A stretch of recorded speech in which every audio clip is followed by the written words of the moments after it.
Hey YouTube, it's Justin answering your questions from joincfe.com/knock. This question is from Parth Joshi.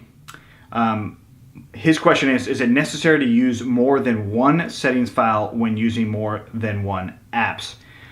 So I'm not exactly clear on your question, but I think what you're asking is, do you need to have more than one settings file per Django project?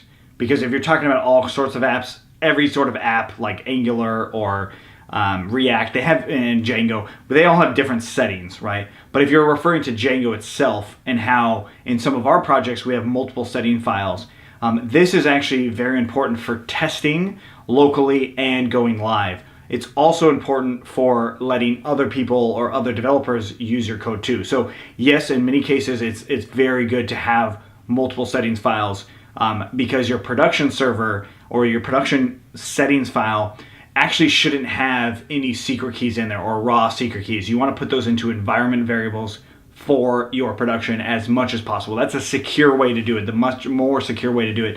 And also that way you can push your code, your production code, to a GitHub repository or Git repository, whether it's GitHub or Bitbucket. You can actually push it there, and then your secret keys are no longer there. So that is true about your Django secret key, as well as all your other sort of passwords and authentication keys that you might have inside of that settings code. So yes, it is very recommended to have multiple settings keys, especially for local testing. And since you're probably going to be doing local testing, there's a really good chance that you'll have multiple settings files.